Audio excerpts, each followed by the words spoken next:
آپ تفصیل آگاہ کر رہے تھے. ہمیں جوائن کر چکے ہیں سینئر رینک پرسن ندیم ملک صاحب بھی، ان کو شامل گفتگو کرتے ہیں. ندیم صاحب، پاکستان کی سفارتی کوششیں تو ہم دیکھ رہے ہیں کہ مسلسل جاری ہے، لیکن ان مذاکرات میں پاکستان کا کردار کتنا اہم ثابت ہو سکتا ہے، کیا سمجھتے ہیں آپ؟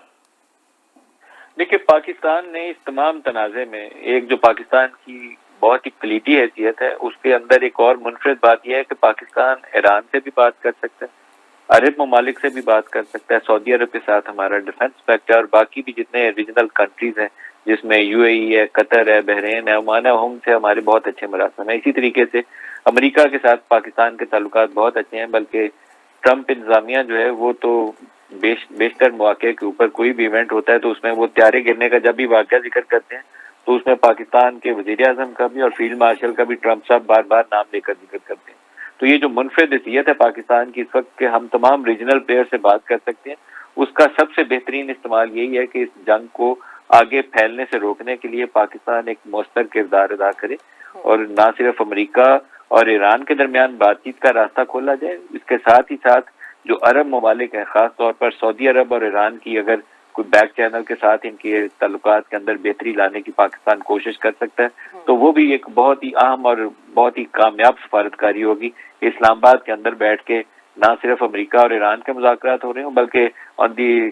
سائیڈ لائنز پاکستان ایک ایڈیشنل رول ادا کرے اور عرب ممالک اور ایران کے تعلقات میں جو بہت تلخی ہے اس میں بھی کمی لانے کی کوشش کرے تو پاکستان کا رول نکھر کر پوری دنیا کے سامنے آ جائے گا کہ پاکستان اپنے دوست ممالک اور برادر مسلم کنٹریز کے درمیان جو تعلقات کی بہتری اور جنگوں کے خاتمے اور امن لانے کے لیے کیا کردار ادا کر سکتا ہے تو پاکستان کی اہمیت اسے اجاگر ہو کر دنیا کے سامنے آئے گی. بالکل ملک صاحب، اب اس بات کے بارے میں بھی کوئی شک نہیں رہ گیا نا کہ پاکستان تو ہمیشہ سے امن ہی چاہتا ہے، اور اگین پاکستان پھر سے ہاٹ فیورٹ بنا ہوا ہے پوری دنیا کے لیے. فائنینشل ٹائمز ہو جائے، رائٹرز ہو جائے، اس بات کا دعویٰ کر رہے ہیں کہ پس پردہ بیک چینلز پہ جو رابطے ہوئے ہیں اس میں پاکستان کا یا اسلام آباد کا ہم کہہ سکتے ہیں بہت بڑا کردار ہے. تو اب آپ کو کیا لگتا ہے، اللہ کرے کہ ایسا ہو جائے کیونکہ خطے کی بہتری کے لیے بھی یہی ضروری ہے کہ یہ جنگ تھم جائے، آپ کو لگتا ہے کہ ایران کی طرف سے جو لیڈرشپ اب ہے وہ کچھ شرائط رکھیں گے سامنے اور ان شرائط کو منوانے کی کوشش کی جائے گی اور امریکہ ان شرائط کو مانے گا؟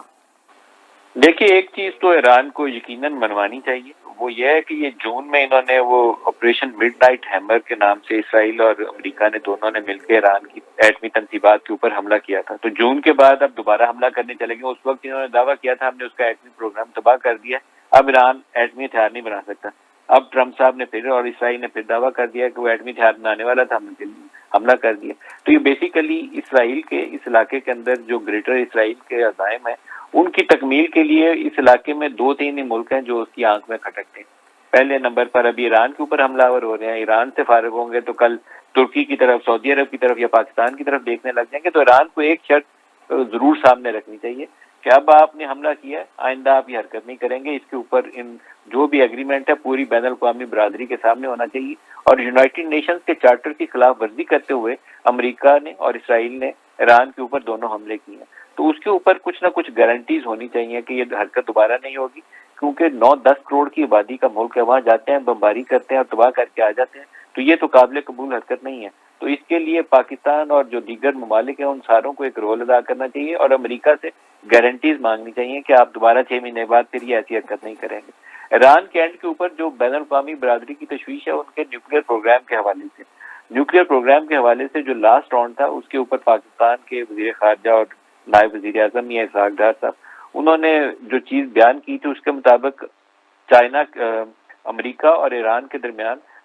براڈلی ایک انڈرسٹینڈنگ ڈیولپ ہو گئی تھی کہ جو نیوکلیر انریچمنٹ کا ان کا پروگرام ہے اس کو وہ بہت ایڈوانس لیول پہ نہیں لے کے جائیں گے بلکہ بالکل بیسک جو سول نیوکلیر یوز کے لیے ان کی ریکوائرمنٹ ہے 3.67% انریچمنٹ، وہاں پہ اس کو فریز کر دیا جائے گا. تو اس کے اوپر ایک انڈرسٹینڈنگ ایران کو کر لینی چاہیے، لیکن بیونڈ دیٹ اس کو اپنے تحفظ کے لیے، اپنی سالمیت برقرار رکھنے کے لیے جو میزائل چاہیے، جو دوسرا اکوپمنٹ چاہیے، اس کے اوپر کوئی شرائط نہیں عائد ہونی چاہیے. یہ تو ہر ایک آزاد ملک کا حق ہے اپنے دفاع کے لیے جو ہتھیار اس کو چاہیے وہ لے سکتا ہے. وہ ایران کو بھی اتنا ہی حق حاصل ہے۔ اور ندیم صاحب اب تو جیسے کہ ہم بات کر رہے ہیں اور یہ سوال بھی مہک نے کیا، اس کے دوران ہم یہ بھی دیکھ رہے ہیں کچھ خبریں ایرانی میڈیا کی طرف سے یہ سامنے بھی آ رہی ہیں کہ کچھ اسٹریٹجک شرائط انہوں نے پیش کی ہیں ایران نے، جس میں کچھ اہم باتیں جیسے کہ آپ بھی ذکر کر رہے ہیں کہ سب سے پہلے تو ایک تو جنگ دوبارہ شروع نہ کی جائے، پھر خطے میں جو موجود امریکی فوجی اڈے ہیں ان کی بندش کی بات بھی کی گئی ہے، اور پھر خاص طور پر جب آبنائے ہرمز کی بات ہو رہی ہے تو اس حوالے سے بھی کنڈیشن سامنے آئی ہے کہ ایک نیا قانونی نظام نافذ ہونا چاہیے اس کے لیے۔ دو چیزیں ہیں، ایک تو جو عرب ممالک ہیں وہ جنہوں نے اڈے دے رکھے ہیں امریکہ کو، وہ شاید خود بھی وہ اڈے خالی کروانے کے موڈ میں نہیں ہے۔ یہ والی بات شاید ایران کی جو ہے وہ کوئی کنسیڈر نہیں کرے گا، امریکہ بھی نہیں مانے گا، کیونکہ اس میں جو واٹر ویز ہیں وہ بین الاقوامی تجارت کے لیے، خاص طور پر آئل کی تجارت کے لیے بہت اہمیت کا حامل ہے۔ تو ایران اس کو مطالبے کے طور پر تو سامنے رکھ سکتا ہے، لیکن ماننے گا کوئی نہیں، کیونکہ جو علاقے کے ممالک ہیں وہ خود جنہوں نے اڈے دے رکھے ہیں وہ خود خالی کروانے پہ تیار نہ ہوں گے، تو دوسرا کیسے کوئی زبردستی کر سکتا ہے۔ جو اسٹریٹ آف ہارمز ہے اس کے حوالے سے ایران کے پاس ایک بہت ہی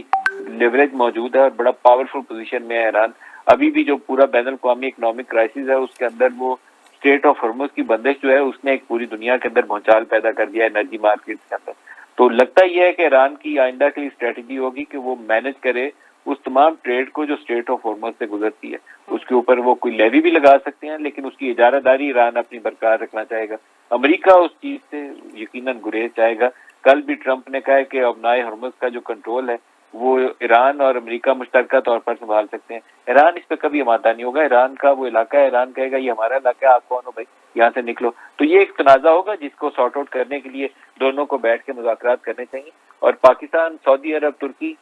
قطر، ان سارے ممالک کو رول ادا کرنا چاہیے کہ کوئی ایک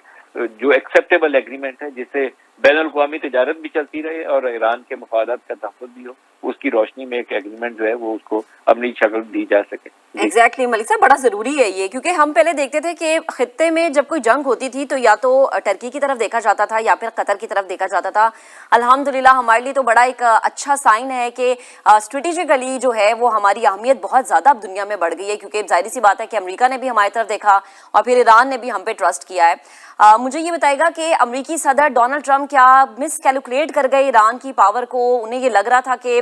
ریجیم چینج کرنے کا جو ان کا خیال ہے یا جو ان کی ٹیکنالوجی کو ختم کرنے کا خیال ہے، اس کے بعد ایران جو ہے مکمل طور پہ تبدیل ہو جائے گا، اور یہ دونوں اہداف وہ غالباً حاصل بھی نہیں کر سکے، تو مس کیلکولیشن تھی ڈونلڈ ٹرمپ کی۔ دیکھیے، ایک برطانوی اخبار نے اس کے اوپر ہیڈ لائن شائع کی تھی چند ہی روز پہلے، آئی تھنک ٹیلی گراف میں تھی، کہ mother of all miss calculation. وہ بالکل انہوں نے صحیح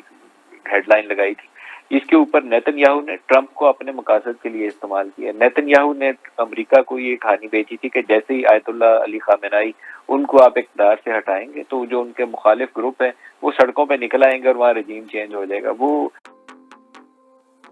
Your email is your first online impression. Make it count. With GoDaddy email. امریکہ اوپر بمباری بھی کر رہا ہے، تو انہوں نے اپنے جو بھی سیٹ اپ ان کا باقی بچا کچا تھا اس کے خلاف وہ سڑکوں پہ یہ کہہ کے نہیں نکلے کہ اس کو گرا دیا جائے۔ وہ اپنی یونٹی انہوں نے برقرار رکھی ہے۔ ایرانی قوم کی اگر وہ پرانی تہذیب آپ دیکھیں تو وہ سینکڑوں سال پرانی تہذیب ہے، انہوں نے اپنی ان روایات کو برقرار رکھا۔ ان کے اندر اختلافات ہیں، یہ نہیں ہے کہ پوری قوم 100% متفق ہے، لیکن وہ امریکہ اور اسرائیل کی جارحیت کے مقابلے میں متحد ہے۔ یہ ایسے ہی ہے کہ جیسے انڈیا نے پاکستان پر حملہ کر دیا تھا تو اس کا بھی خیال یہ تھا کہ یہاں بہت سے سیاسی اختلافات ہیں، تو لیکن 25 کروڑ پاکستانی قوم انڈیا کے مقابلے میں اکٹھی تھی، کسی نے دوسری آواز نہیں نکالی، ساری قوم یوں یکجا تھی۔ اور پاکستان کی اہمیت بھی پوری دنیا میں اسی مارکے کے بعد، مارکہ حق کے بعد ہی پوری دنیا کے سامنے آئی ہے کہ یہ ایک پاورفل فورس ہے ان کے پاس، یہ علاقے کا وہ تھانے دار نہیں ہے انڈیا، یہ اس کو شکست دے سکتے ہیں۔ تو اسی طریقے سے ایرانی قوم نے جو ریزیلینس دکھائی ہے اسرائیلی ایئر پاور اور امریکن ایئر پاور کے مقابلے کے اندر، اسی نے ان کی قوم کی عزت کی بحالی کی ہے،